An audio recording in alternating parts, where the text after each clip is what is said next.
All right. Welcome back to Super Bowl Radio Row, San Francisco. Mel, what were you going to say? No, are you in charge of editing too? Am I in charge of editing this? You could be in charge of editing it with me if you'd like. I'm okay, but I met you yesterday on the on the bus ride over to the party. You're hosting. Take it away. Oh.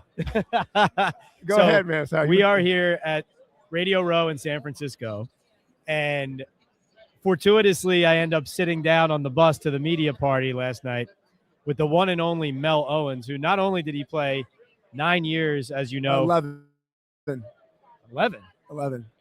9 seasons, 11 years? No, I'm accredited for 10 years, so I'm pensioned for 10. So that's poor reporting. I didn't do my full research. Well, sometimes it says 9, because I was on IR for 1, but I got credited for 10. But I end up in my 11th year, and then I stopped playing. I just quit.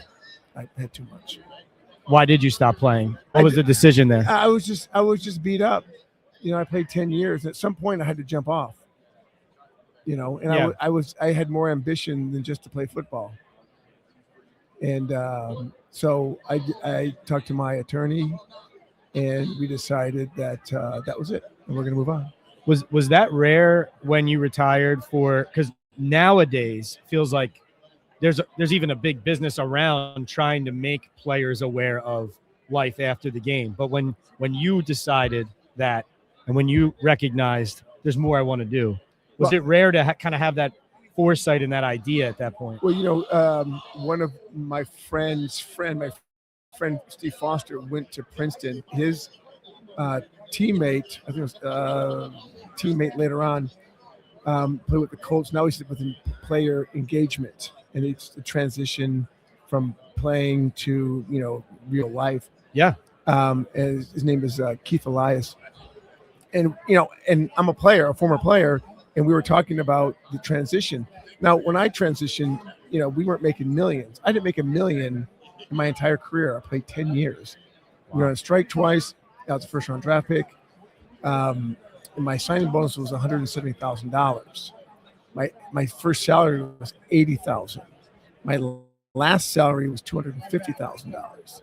But I went through 2 strikes. And I'm not worried about the money because I had fun. Yeah. My point is, when you leave the game, let's say you have $20 million in the bank now, or $5 million, or whatever you have in the bank. Right. You're not set, but if you have $20 million, you're set. But you could be 30 years old, and you got to have self-worth and a purpose.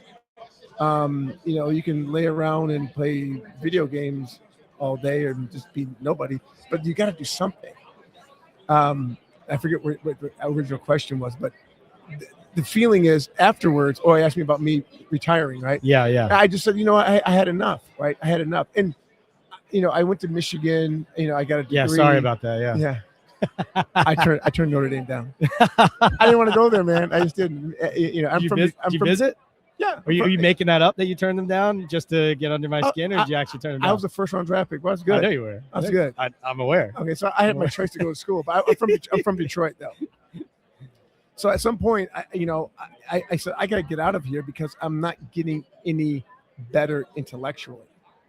And I got to start my career sometime because I can't keep playing even though the money was getting incrementally better because we had just gone on strike in 87. There's no union. It dissolved. So we're playing under a Plan B thing that they put in. So there's money going to be made, but in Plan B, they let a whole bunch of guys go to be free agents, and they kept back the best guys. So I was, the free agency guys went out and made tons of money. Yeah. I got to get out of here, man. So I just did. And I worked for Merrill Lynch for 3 years.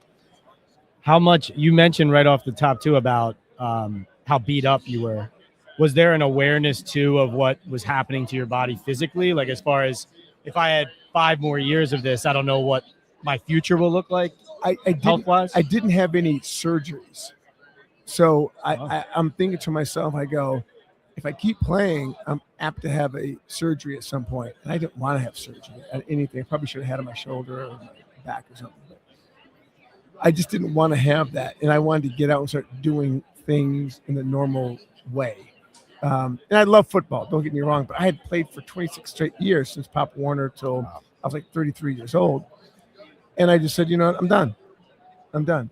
And I'm fine. I was fine with it. I couldn't, because, you know, it was diminishing returns. Play more, get beat up more, and you're still making money, but not like you should be making for the beating you're taking. You played in big games. You played in a couple conference championship games. Never, I don't think, got to the Super Bowl. Correct. But what was it like playing at that stage, that deep in the playoffs with stakes like that? Because you played so long at such a high level, were you able to just go out and play normally like it's any game, or does it get to you, oh, the Super Bowl's on the line? Well, right? we knew the Super Bowl was on the line, and anybody who tells you it's not is not telling you the truth. We played the 85 Bears, which had the greatest defense in the history at that point. I don't know if anybody, I think the Ravens had a little bit better defense. But as far as playing, swarming, you know, personnel, Bears beat them by a lot. And then we hit the 89 49ers, and they were like the best team like in the history of football at that point. And we were like close behind, only the second team behind them. And both those teams won the Super Bowl, and they got there. And I believe we would have won the Super Bowl as well, because we were, you know, competitive, you know, in NFC, and the NFC was a better conference at the time. And we probably would have won because the Bears won, the 49ers won. But the games are big, you know, still a game, but, you know, you're playing high competition and, you know, a lot at stake, obviously. And we just didn't win. And, you know, and kudos to the other team. So what was more nerve-wracking, waiting to hear your name called in the NFL draft, 9th overall in the first round, or having to select the right woman as the Golden Bachelor? Well, I knew who I was picking, right? Ah. I didn't know who was picking me, but my attorney agent at the time, he wasn't at the time. He was trying to be at the time. He was telling me, he goes, "Oh, you're going to go to the Rams on the like the 19th pick," and you know, these guys would tell you anything just to get your business right. Yeah. You're saying what's his agenda? What's his yeah, angle? you know, and he was a young dude. You know, he's telling me, you know, he's a Columbia Law dude. He went to Notre Dame, by the way. He was Columbia Law. He went to Notre Dame. Get stuff done, huh? yeah. He's always. We still have. That's why I know a lot about Notre Dame, because he's such a Golden Domer. Love it. And then he went to Columbia Law, right? So he's telling me like, oh, you're drafted by, you know. And then all of a sudden, the Rams traded up, right? They traded some draft picks from Washington, and Washington went down. He goes, they're going to pick you because they need linebackers. Because Bob Brzezinski had a contract dispute. He went to Miami. Hacksaw Reynolds had cut, and they went to San Francisco. Lo and behold, 9th player pick, Mel Owens, right? And I mean, it's nerve-wracking. I remember watching it in my living room in Ann Arbor on a 13-inch. Oh, wow. Mitsubishi. He had to change my hand, right? And if you see the clip, there's a little clip, and they're almost going to break, and Roselle goes, he picks up the card, he goes, Mel Owens, LA Rams. Just like that. And puts it down, you know. And they go, and then you can hear Zimmerman, the old guy who used to do the coverage. He's going, "Oh, Mel Owens, what? Oh, yeah, Dr. Z. Yeah. He goes, "Wow, that's strange," you know, like strange, because I was. Did you find out from the broadcast, or did you get the call first? They had called me like 10 minutes before and said, "We're going to pick you," because I guess you're on the clock. I think for 30 minutes or something back then. And they go, "We're gonna pick you." And I go, "Oh, baby Jesus, okay, this is good." So I was a Ram fan, right? Even when I was a kid. And I go, "Oh, my dreams are coming true, man." And they picked me. And, you know, then I flew to LA, had a little press conference, and I promptly held out, you know, endeared myself to everybody, you know. Notre Dame guy's advice? That's where that came from? Yeah. His name is Phil Closius. He's still my attorney. Oh, yeah. Yeah, still my attorney, still one of my best friends, right? And I picked him because I told everybody, I go, I want someone who I'm gonna be with for the rest of my life, right? I want an attorney and a friend and a confidant. Loyalty matters to you. Yeah, man. And you know what? And and everybody's going like, "Who's Phil Closius?" He was an assistant dean or vice dean at University of Toledo. They're going, he's some law professor from Toledo, like all disparaging and shit, right? And then he held me out because back then, the agents didn't have to be certified, and there was like rogue agents and people were taking money and all this fly-by-night stuff, and they weren't drafting guys because of agency or who they had as an agent, and they found like Phil Closius, who's that dude? And then he held me out. How was a holdout rare at that point? Yeah, a little bit back and forth. Like Ferragamo had a big year before. Then he held out, and then he went to Canada. A couple dudes would hold out, but there was no alternative in 81. 83, when the USFL came in, it got crazy. There was bidding war, with all the other teams in the USFL. So that's when it got a little dicey. Bit when in 81, 82, 81 when I was drafted. I go, I'm gonna go play baseball. I play baseball, right? I'm gonna go play baseball. Well, if I can go play baseball, right? Really? Yeah, I'm gonna go to Canada. Oh yeah, really? But I had leverage only from the point of view that I was a first round draft pick, and they needed linebackers. Right. And they just gave up all this to go get you. Yes. What are they gonna do? So I got into camp. And that's when the old guard was there, the old coaching staff, and learned a lot. And then Robinson came in to be our coach a couple years later. I started. Why were you such a big Rams fan growing up in Detroit? Because the Lions sucked, and I loved watching the Rams play in the afternoon. The blue uniforms, the palm trees. I was just in love with that. And my favorite player is Deacon Jones. Oh yeah, for the Rams. So I was like, I just loved it. I played Pop Warner, and I loved watching Deacon Jones, and that was my guy. And so I was always the Ram fan. Wow, still am. And you ended up, you get out, you got certified financial advisor, right? Yes. But then you got a bunch of degrees, right? Didn't you? Yeah, I got a law degree, and I got my undergrad, and at Series 7, financial advisor. I did that for 3 years. Stopped doing that for Merrill Lynch, and then went to law school.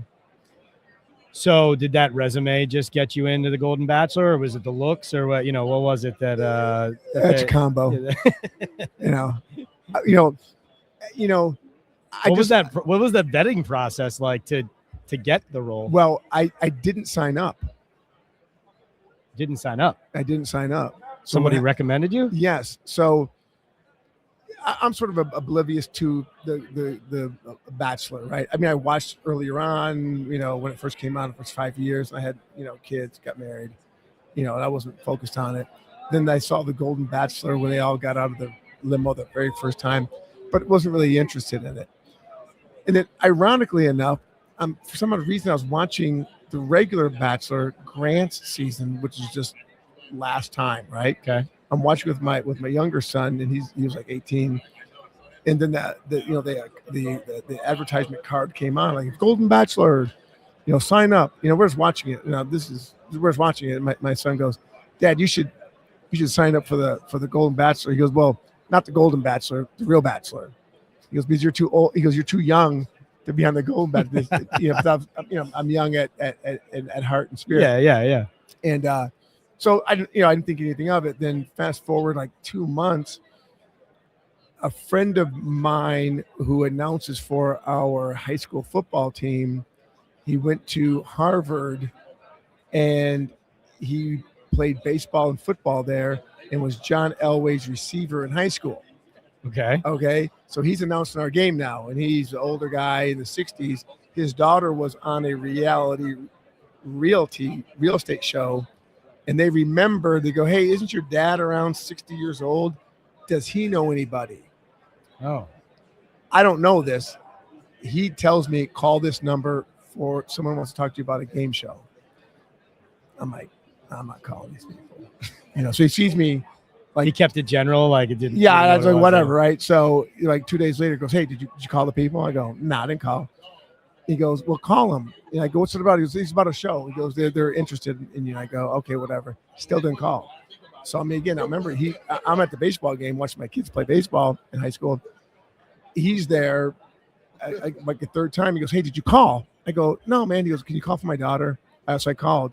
So I was walking, exercising, and they go, "Hey, this is so-and-so from The Bachelor." And I go, "The Golden Bachelor." She goes, "Like, do you know the show?" I go, "Well, I know of it." She goes, "Well, we're casting and you're recommended." She goes, "Can you FaceTime me?" I go, "No, I'm walking." I'm walking. She goes, "That's okay." You're protecting your peace so hard. Yeah, Here, and right? she goes, "That's okay. Just I'm they're not gonna catch me, natural, Yeah. right?" So I go, I'm walking with weights in my hand, which I was. I had weights in my hand. I go, "I can't FaceTime you." So we talked for another 45 minutes just with me walking. So she goes, "Okay, we're gonna call you tomorrow." So then, like, that was one person. Next one was two people. Then we went Zoom with 4, and we kept on getting bigger and bigger. Then I got to like the executive producers, and they wouldn't tell me who it was, and it was all secret and shit, right? You were recruited. I This was is recruited. flat out Well, recruited. I was the first guy ever to be chosen as a bachelor or bachelorette that was not from the alumni group. Ah. Okay, so they went outside the alumni group. Obviously, the first one they picked, there was no alumni group. Right. But if they could choose from an alumni, they chose from the alumni. I was the first one ever that they didn't. So we started doing all these interviews and vetting and interviews, and then they go, "Okay, you're one of the finalists, right?" And I'm like, "Okay, whatever." So they put you through a big, huge vetting process, psychological testing, physical testing, background checks, like real reference checks. Like before, like, "Hey, call my friends." Like, no, okay, you give me like 5 of your friends now, 5 of the friends that you went to college with, and 5 people. Oh my goodness. 5 people that you haven't spoken to in 10 years. They're also testing whether or not you're going to hesitate giving them those contacts. Yeah, I just gave them all, right? I go, what? And they go, so one guy goes like this to me. He goes, like, there's 8 people on the Zoom. He goes, "Tell me something about you that we're going to find out that we won't find out till later on. That's going to be embarrassing." Good question. Good question. And I'm thinking, well, I got vetted by the Archdiocese because I was coaching football for the Catholic League. I got vetted by the FBI because of my bar. Okay. Teaching school, coaching, my, law. I'm good, man. I go, I'm clean. I go, whatever. He goes, "I know something about you." I go, I look down at the dude. I saw the dude. I go, "What do you know?" He goes, "You went to Michigan." I go, "Yeah." He goes, "Go Blue." I go, "Go Blue." The executive producer was from Michigan. Wow. Okay? So they asked him later. They go, you being from Michigan, him being from Michigan, is that why you chose him? He goes, "No." He goes, "But it didn't hurt." Didn't hurt. Didn't So hurt. I have no chance then, unless they get a new hell producer. no, hell no. So we were. Pat, you're gonna love this, right? So we were filming at stadium, at the big house. So, and I go, "Hey, in 2 years," I'm talking to the guy who runs the facilities. I go, "In 2 years, our stadium's going to be 100 years old. Are you going to do anything?" He goes, "Yeah, we're going to do some documentary work and maybe shoot something." I go, "Well, my man here is from Michigan. He's doing the Bachelor. This is the guy." He goes, "Mel, everybody's from Michigan. Fox executives from Michigan. ABC Sports is from Michigan. ABC, ESPN, CBS, NBC. These are all Michigan guys, man." He goes, "All executive producers for sports, top guys for all those." I go, "Okay, whatever." Oh man, so I got to lighten the trash talk a little bit. It sounds like dude, I want to keep moving up. Yeah. So that's that. They go, "Hey, this Michigan thing's for real." I go, "Yeah, it's real." That's great. And finally, how you said I knew who I was going to pick. How did you end up choosing Peg, and what was the pressure of that like? Because it sounds like you're somebody who's very comfortable in who you are. You're decisive. You have your values, but still, there's all these other people who you're letting down. who have hopes, who have feelings True. for you. Like, so how do you zero in and then stay true to what you know and believe in that Well, while on camera? yeah, By the way, you remember, at this whole process, we got a show to make. You got a show to make, no matter what. But I'm there. I'm skeptical. I go, man, I'm 67. I mean, who are you really going to have there that's going to light my fire? You know what I mean? I'm just being honest. yeah, I get you. Yeah. Like, come on, man.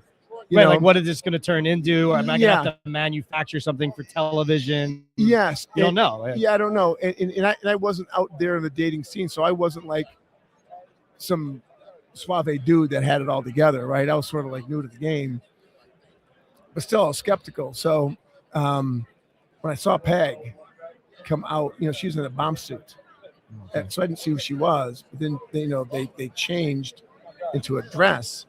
You saw her here, right? She's striking, right? 100%. And I go, wow. I go. So I'm got immediate crush on her at the beginning. Because if when you're in a room or somewhere, even here, you're going like, oh, wow, she looks good, and you would sort of gravitate toward that person just because that sort of fits your profile visually. Yeah, you're attracted, right? Yeah. So, and there's of course, they try to profile all the women sort of for you.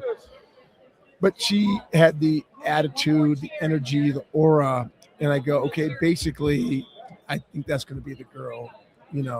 It's hers to lose. Wow. But I still got to convince her because I find out later she's tough.